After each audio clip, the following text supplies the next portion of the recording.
విశాఖ ఉత్సవ్ పేరుతో 9 రోజుల పాటు ఆంధ్రప్రదేశ్ ప్రభుత్వం విశాఖ, అనకాపల్లి, అరకు వరకు చాలా కార్యక్రమాల రూపకల్పన కోసం ప్లాన్ చేసి ఎగ్జిక్యూషన్ స్టార్ట్ చేశారు.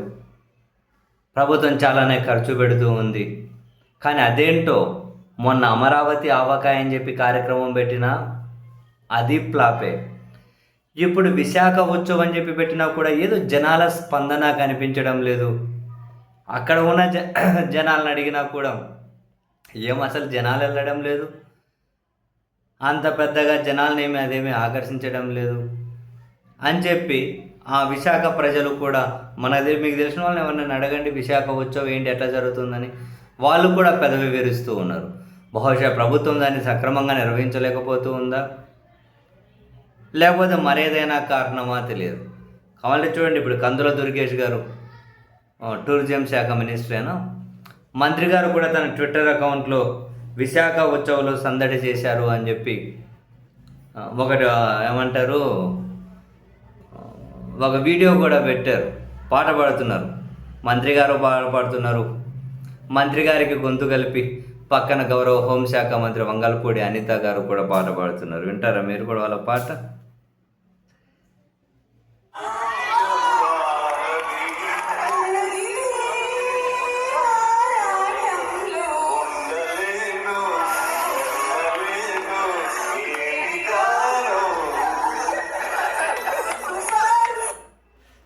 విన్నారా మీరు? వాళ్ళ గొంతు ఇంకోసారి వింటారా?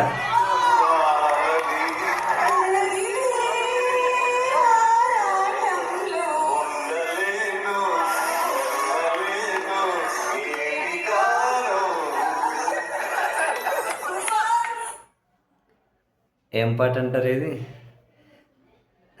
ఉండలేను వెళ్ళలేను అంటే పక్కన వంగలపూడి అనిత గారు రగిలే ఆరాటంలో మళ్ళీ మళ్ళీ ఇది రాని రోజు మళ్ళీ జాజి అల్లుకున్న రోజు, అదే సినిమా కదా, అదే పాటనే.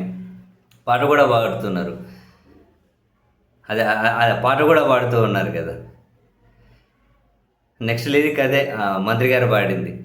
జాబిలంటి ఈ చిన్నదాన్ని చూడకుంటే నాకు వెన్నలేది, అదే లిరిక్కే. మంత్రులు వీళ్ళు కాసింత ఉత్సాహం నింపాలని చెప్పి పాటలు కూడా పాడుతూ ఉన్నారు. కానీ మొత్తం మీద జనాల నుంచి ఆ స్పందన అయితే కనిపించడం లేదు. బహుశా నెక్స్ట్ రాబోయే రోజులైనా మరి ఎవరినైనా ప్రముఖులను వాటికి ఆ కార్యక్రమానికి ఏమైనా ఆహ్వానించి దాన్ని ఏమైనా విజయవంతం చేస్తారేమో చూడాలి.